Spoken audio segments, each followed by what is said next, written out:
Em 1927, Otto Maier, o fundador da Varig, decide contratar um empregado. Um vigoroso moço de 19 anos muito se interessou. Chamava-se Rubem Berta, um homem cujo destino estaria pelos próximos 40 anos ligado aos momentos mais importantes da história da Varig. Rubem Berta procura assegurar a sobrevivência da Varig e o faz de maneira original e surpreendente, transferindo o controle acionário da companhia para uma fundação, constituída pelos próprios funcionários da empresa.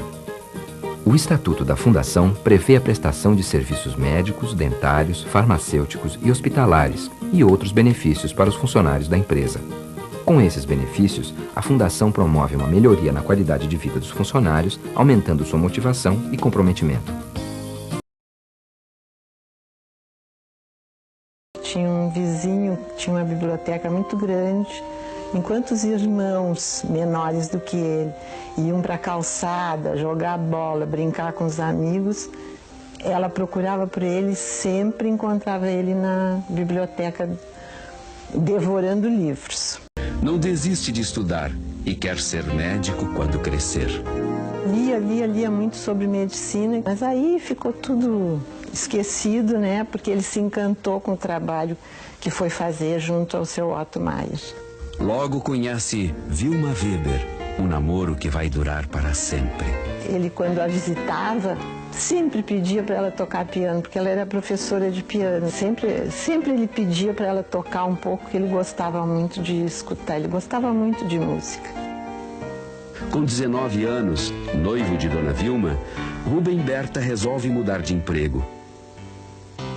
O jornal traz um anúncio curioso. Ele se apresenta. Quando Berta se apresentou lá como funcionário, a primeira coisa que diziam que meu pai, para escolher um funcionário, tinha 3 pontos essenciais. Era o olhar direto, o aperto de mão e o sapato limpo. E o Berta logo agradou a ele e também não discutiu ordenado, ele queria era trabalhar nessa empreitada.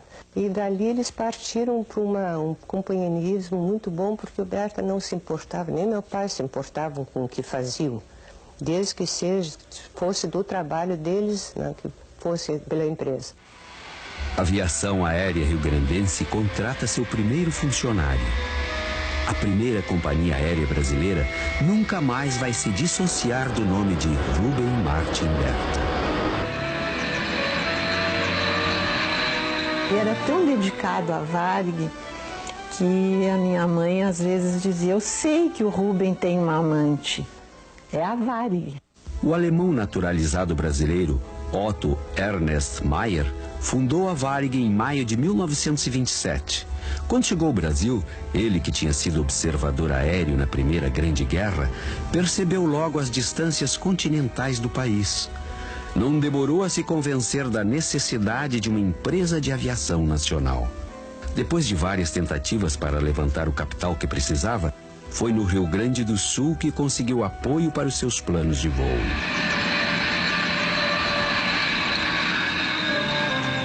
O Sr. Maia pediu ajuda do governo estadual.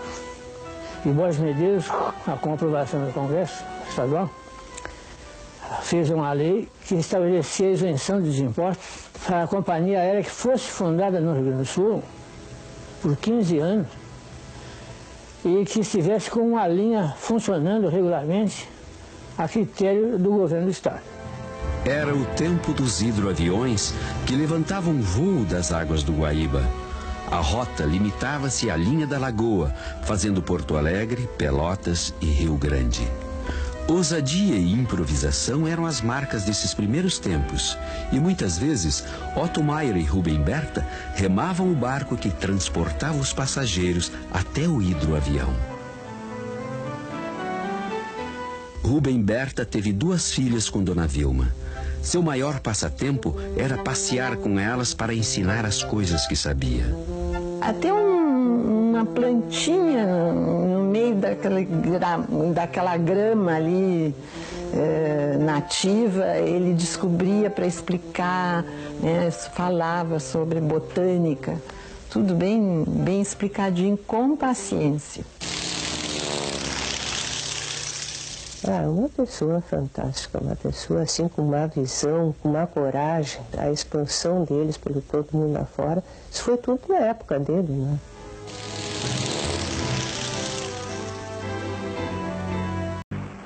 Fortes turbulências. Era a década de 30. Em 1939, começava na Europa a Segunda Guerra Mundial. O presidente da Varig, Otto Maier, embora naturalizado brasileiro, pressentiu que sua origem alemã poderia prejudicar a empresa. Resolve então deixar o cargo e indica seu amigo e companheiro de trabalho. Quando em janeiro de 1942 Getúlio Vargas decreta estado de guerra no Brasil, Rubem Berta já tinha assumido a presidência da companhia. Seu sonho era ver a Varig dar a volta ao mundo. Nos anos 40, estende as rotas de voo além das fronteiras do Rio Grande do Sul, em direção ao Prata e aos grandes centros do país. A companhia é agora uma empresa internacional de prestígio. Na década de 50, são inauguradas as rotas para os Estados Unidos e a Europa. Lisboa, também Madrid, Paris, Londres, Roma e Milão, e Frankfurt pela Varig. Rubem Berta estava além de seu tempo. Naquela época, antecipou que a partir dos anos 80 virou mania mundial, o controle de qualidade total. Ele dizia: o passageiro não depende de nós, nós dependemos dele. Não fazemos nenhum favor em atendê-lo. Ele sim presta um grande favor quando nos procura para servi-lo. Quando entrei na Varig tinha 2 aviões de 5 passageiros que não tinham energia elétrica sequer, e um de 10. Então ele me desafiou a fazer um sistema onde ele pudesse falar com as estações do interior a qualquer momento. A preocupação do seu Berta, muito importante, era com a segurança. A segurança na aviação requer informações de tempo e comunicações seguras com o avião. Pressentindo as ameaças da estatização, em 1945, Rubem Berta mais uma vez se adiantou ao seu tempo. Levou à aprovação pela Assembleia de Acionistas da empresa o projeto da Fundação de Funcionários da Varig. Ele acreditava na justiça social e no trabalho. Ele achava que o funcionário tinha que ter meios de viver sem preocupação com a vida dele, com a vida da família dele. Então ele queria dar as condições para haver essa segurança. Essas condições seriam dadas através da fundação.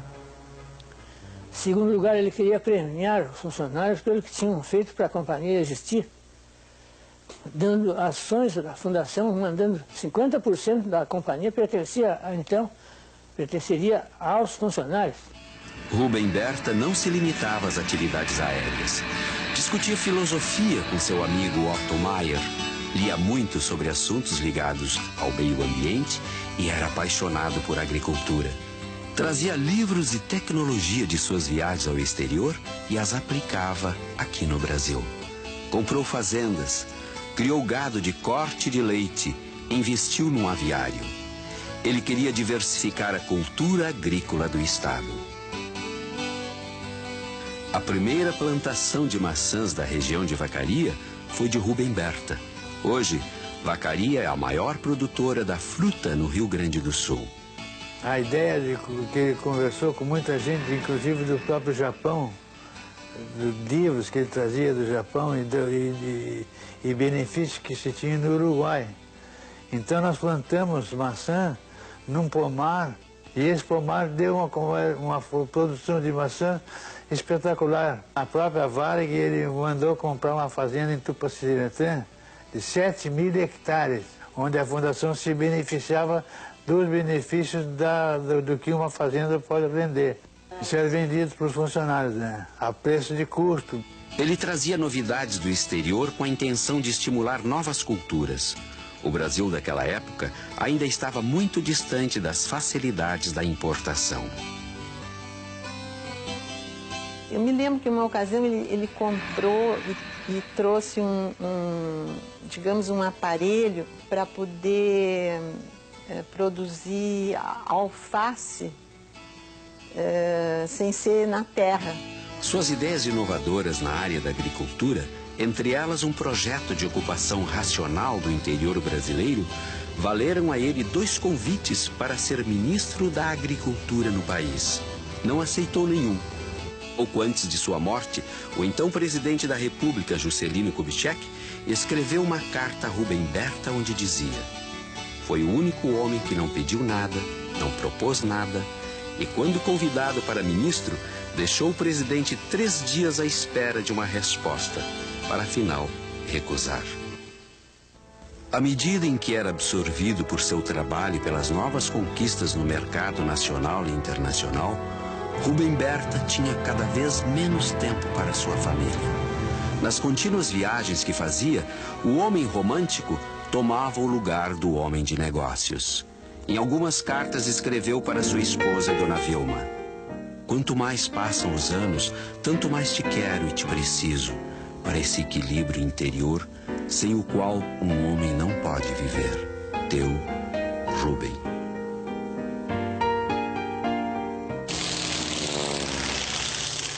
Rubem Berta, o nome dele é assim, Varig, esse é Rubem Berta Varig, porque ele era extremamente dedicado e as pessoas precisavam muito dele, então era digamos assim, um entrelaçado muito forte em benefício da Varig. O próprio cardiologista que recomendava que ele cuidasse da alimentação, que ele não viajasse tanto, que ele tivesse mais horas de repouso, de folga, né, do trabalho, mas ele não obedecia a isso. Foi o único homem que eu conheci na minha vida, estou com quase 84 anos, e que morreu de tanto trabalhar.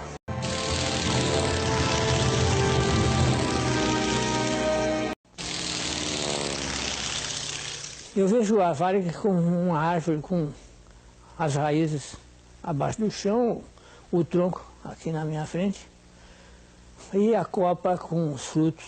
Eu diria que o Sr. Berta construiu esse tronco. Rubem Berta foi um dos homens mais homenageados de seu tempo. Sob seu comando, a companhia teve sua maior expansão. Foi criada a EVAER, Escola Varig de Aeronáutica, para a formação de pilotos comerciais, além de uma oficina própria para a fabricação de peças. O comandante da empresa já projetava a volta ao mundo. Em seus planos de voo estava a chegada a Tóquio. Na década de 60, aceitou a quase determinação do governo para que a Varig assumisse as rotas da Pan Air, que estava fechando suas portas. Apesar de todas as dificuldades operacionais e econômicas envolvidas, Rubem Berta conseguiu levar sua estrela aos céus da Europa, África e Oriente Médio. Sério, compenetrado, era acessível e sempre disposto a ajudar quem precisasse. Ele se relacionava muito bem com o mundo político, com os governantes da época especialmente. Mas se alguém dissesse: "Seu Berta, tem alguém precisando falar com o senhor, que está com que precisa falar só com o senhor", ele abria um espaço ali e a pessoa entrava, falava com ele. E às vezes até no caminho para o aeroporto, veio o carregador atrás dele: deixa eu carregar isso para o senhor." Não, meu filho, pode deixar que eu mesmo levo." "Mas, seu Berto, mas eu tinha um pedido para lhe fazer. Eu precisava de uma passagem assim, para que minha mãe, pá. E ele não hesitava, a pessoa já vinha com o papel ali, ele já assinava. Trabalhava 16 horas por dia. Para ele não existia final de semana, feriado, noite ou dia. O tempo dele sempre era curto, ele sempre estava correndo, não parava nunca. Era comum vê-lo de noite ou de madrugada visitando a empresa, surpreendendo funcionários. Quando ele ficou avô, ele ficou muito faceiro. Ele adorava os netos e sentia que não... Às vezes ele até comentava que era pena que ele não sobrava tempo para poder estar mais junto, né? O coração de Rubem Berta dava sinais de fraqueza. Era hora de preparar a sucessão. A preocupação dele chegou ao ponto de ele, sabendo que ia morrer, se preocupar em saber quem seria o sucessor dele dentro das suas linhas de conduta. Então ele veio aqui e falou talvez 1 hora para nos convencer de que nós deveríamos votar em Porto Alegre em Henrique de Carvalho, que era um homem que veio da Panela do Brasil, nossa competidora. O Silberta morreu em 14 de dezembro e essa eleição do substituto dele seria no dia 30 de novembro, mais ou menos. Mas então, o Henrique de Carvalho realmente foi eleito. Rubem Berta gostava de pescar, amava óperas, tinha predileção pelas músicas de Wagner, era descendente de alemães e húngaros, tinha gênio forte, era sensível, conduziu sua empresa com pulso firme e com paixão, paixão dos fortes. Não conseguiu realizar o sonho de dar a volta ao mundo como queria. Mas a realidade chegou no ano seguinte. O Brasil e o mundo puderam ver a Varig chegando lá, do outro lado da linha, no extremo oriente da terra, que vista de cima é azul, clara como os olhos daquele que um dia sonhou e realizou o que para muitos era apenas uma aventura. A aventura de voar, voar bem alto, onde só o céu é o limite.